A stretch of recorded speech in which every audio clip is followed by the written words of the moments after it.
Assalamualaikum warahmatullahi wabarakatuh. Alhamdulillah.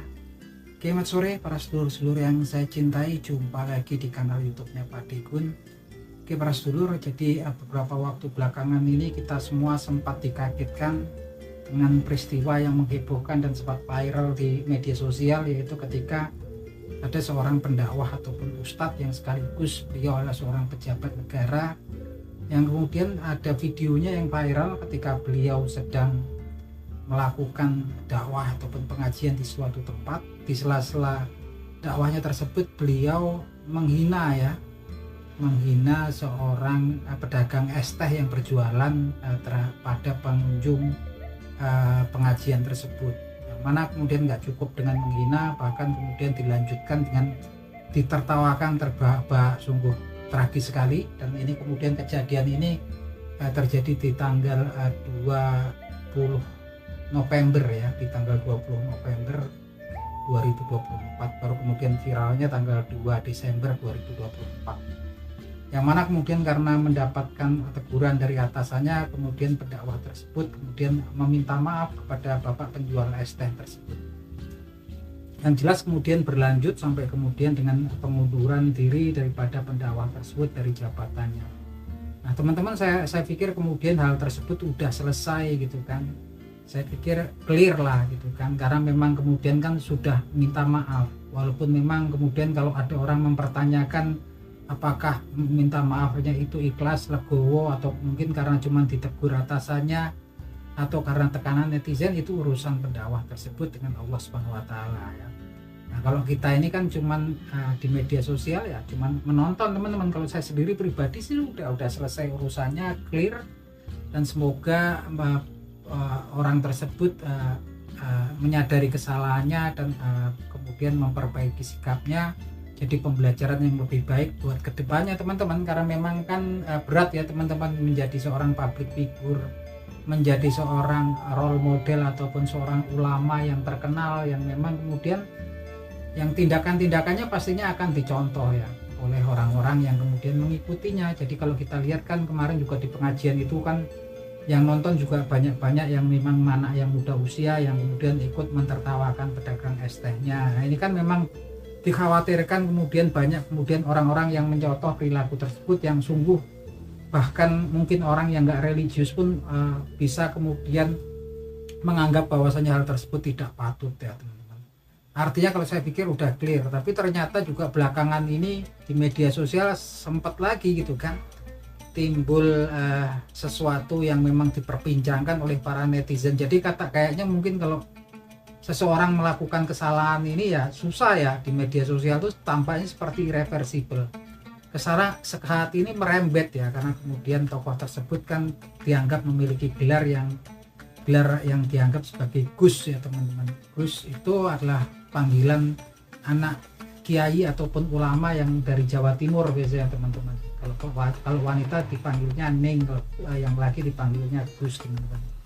Nah ini memang kemudian karena memang yang dipertanyakan oleh para netizen dan kemudian orang-orang di media sosial itu adalah kemudian keabsahan daripada terahnya karena memang kemudian ternyata silsilahnya ini sebetulnya kan dianggap terkoneksi dengan seorang ulama besar yang ada di area Jawa Timur di daerah Ponorogo, yaitu Kiai Hasan Bestari atau Kiai Hasan Bestari ya. Yang jelas memang ya kita sendiri, kayak saya sendiri juga nggak begitu ngerti gitu kan. Tapi nggak tahu di media sosial sekarang sedang ramai membicarakan hal tersebut gitu kan. Apakah betul kemudian memang dia terahnya tersambung, betul keabsahannya juga terjamin kalau kemudian menyambung ke jalurnya yang menuju kemudian Kiai Hasan Bestari teman-teman. Nah teman-teman, mungkin saya nggak begitu membahas tentang hal tersebut ya teman-teman. Kalau menurut saya juga nggak begitu penting banget. Yang jelas kemudian kan ketika kemudian dia membuat kesalahan dan menyadari kesalahannya, dan insya Allah dia menyadari kesalahannya itu secara ikhlas, betul-betul dari dasar hatinya, yang dasar nubarinya yang paling dalam, kemudian untuk meminta maaf kepada bapak tukang es teh tersebut. Yang lagi-lagi kita semua yang nggak tahu, yang tahu adalah kemudian orang tersebut dan juga Allah Subhanahu wa taala. Nah teman-teman, saya pengen cerita dikit nih teman-teman tentang Kiai Hasan Bestari atau Kiai Hasan Bestari yang memang dikabarkan terkoneksi dengan tokoh tersebut ya, langsung jalurnya memang memiliki jalur keturunan dari Kiai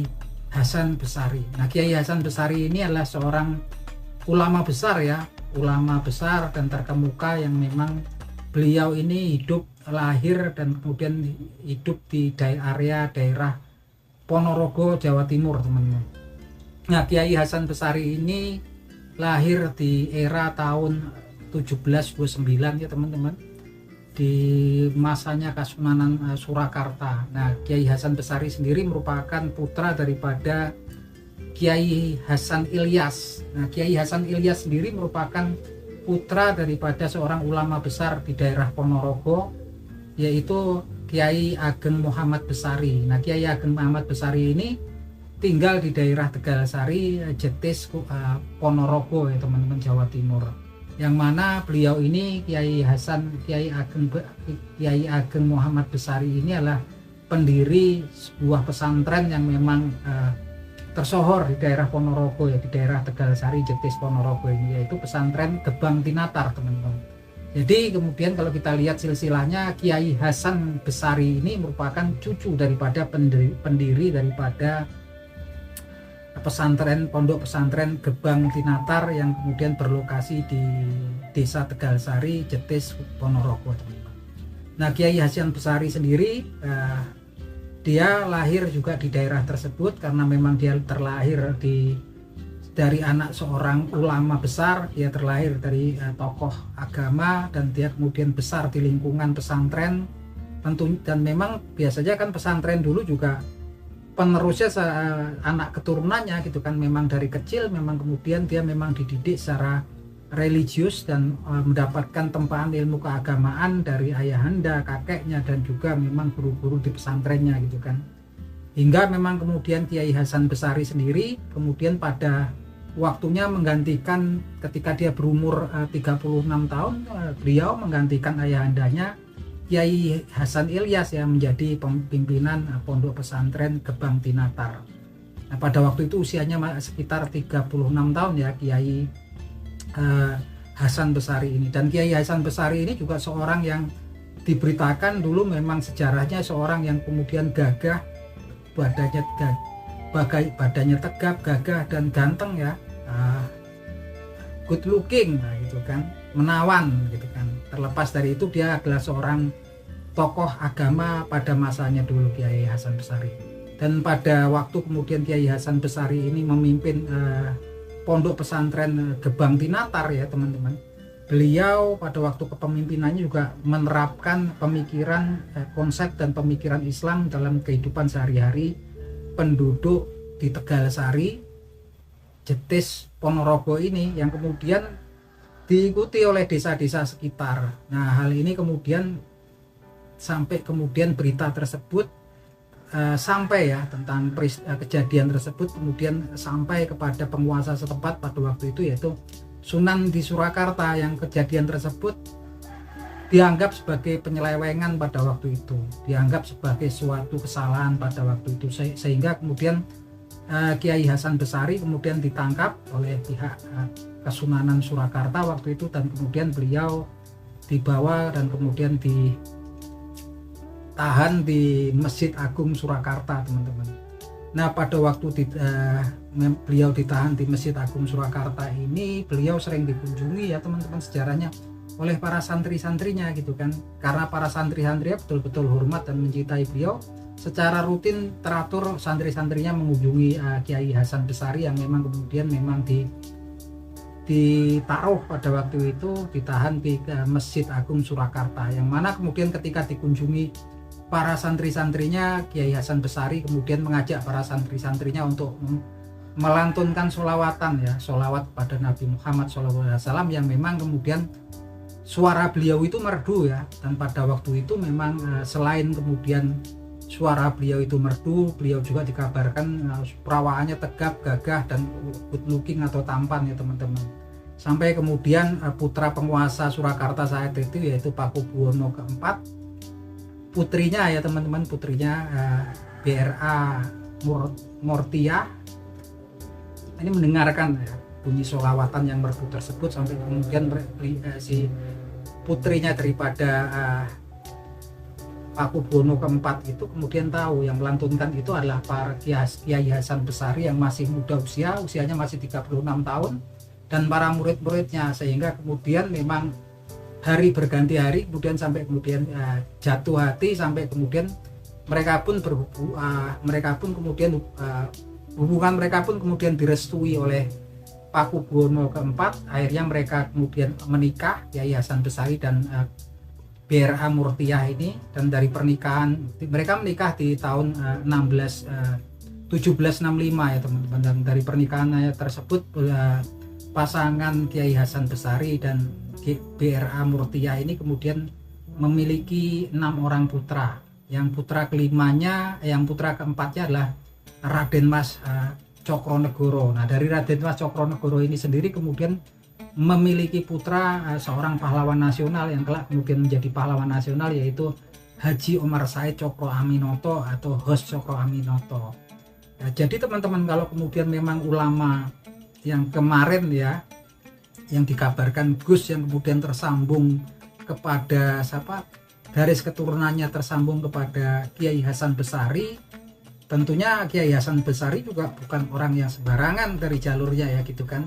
Jalurnya adalah Kiai Hasan Besari ini jalur naik ke atasnya dari ayahnya ke kakeknya juga seorang ulama besar, ulama yang terkenal, ulama yang terkemuka di daerah Ponorogo, Jawa Timur teman-teman.